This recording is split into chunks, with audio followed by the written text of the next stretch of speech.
Je voudrais d'abord déplorer cette situation en m'arrêtant sur la situation sur le sort des Sénégalais qui ont perdu leurs biens, comme j'ai dit tout à l'heure en Wolof. Parce que c'est assez déplorable et les dégâts matériels sont énormes. Heureusement qu'il n'y a pas eu de perte en vie humaine, en tout cas pas à ma connaissance au moment où je vous parle. Saluer le courage des sapeurs-pompiers qui sont intervenus et de toutes les forces de sécurité qui sont intervenues pour les accompagner, mais également saluer la bravoure des agents de Senelec qui sont arrivés sur le site parmi les premiers, même s'il y a eu des problèmes d'accès.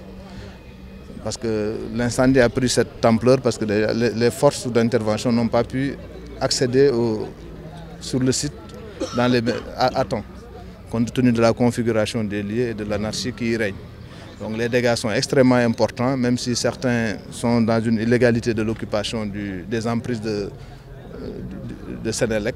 Nous ne pouvons que le déplorer et nous associer à leur peine et souhaiter pour que les dégâts s'arrêtent là, comme on dit en Wolof traduit. Voilà. Il est nécessaire de priver une partie de Dakar d'électricité pour résoudre ce problème. Non, on n'a pas jugé nécessaire, c'est les événements qui l'imposent. L'électricité, malheureusement ou heureusement, est produite hors de Dakar. Les sites de production sont pour l'essentiel hors de Dakar aujourd'hui.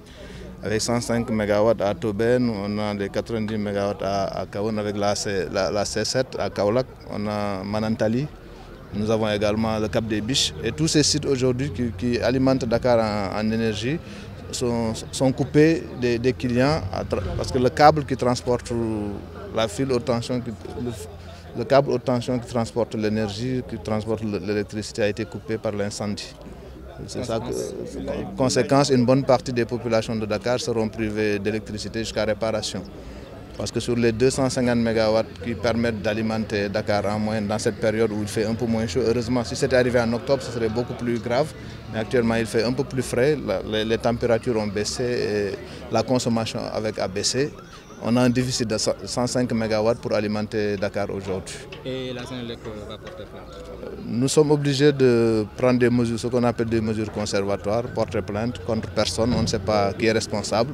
Peut-être que c'est un acte malveillant, on ne sait pas. L'enquête le dira, nous ferons une enquête technique, mais nous porterons plainte pour pouvoir préserver les droits de Senelec et certainement l'État agira de même à travers les services compétents.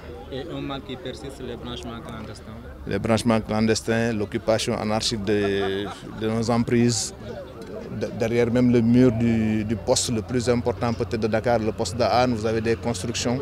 Plusieurs fois, les décisions de justice sont intervenues, mais ils reviennent à la charge, reconstruisent leurs immeubles, ouvrent des restaurants, construisent sur les câbles même enterrés de Senelec.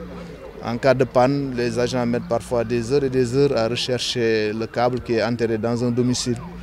Des poteaux qui sont emprisonnés dans des maisons, des poteaux qui sont emprisonnés dans des usines. Le 7 septembre dernier, de façon prémonitoire, j'allais dire presque, nous avions organisé une visite des emprises de Senelec sur cette même ligne-là.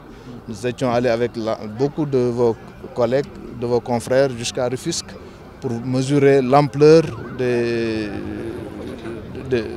du problème. Aujourd'hui, les événements nous donnent un peu raison. On avait dit qu'un jour il arriverait un accident. Cet accident n'a causé que des dégâts matériels. On espère que cela va s'arrêter là et que d'ici là, les autorités vont prendre la pleine mesure du problème et trouver des solutions radicales pour que pareil incident ne se reproduise. Les incendies dans les marchés sont un phénomène récurrent. Qu'est-ce qui a été fait pour nous? Nous avons un important programme de normalisation des marchés en rapport avec les délégués de marché que nous avons rencontrés à travers la direction de la clientèle de Senelec. Et nous avons signé un protocole avec Procolec, qui est une entité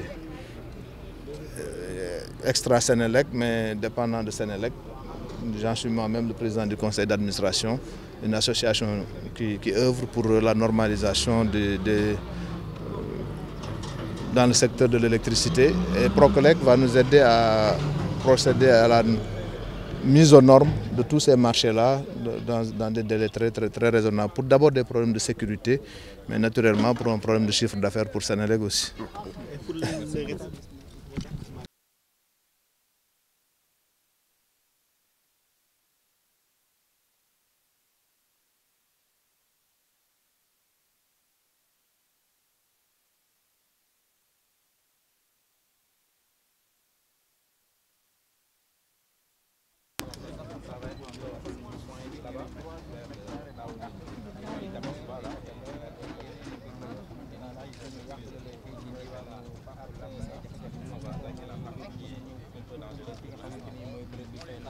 am na leneen loo xamante ni moo ci solo lool mooy que ne câble Senelec yi daf ci am yoo xamante ni Adja courant bi da leen jàpp mu dagg. da nga ma ñu bëgg ngi wax nii loolu man damay xool. ak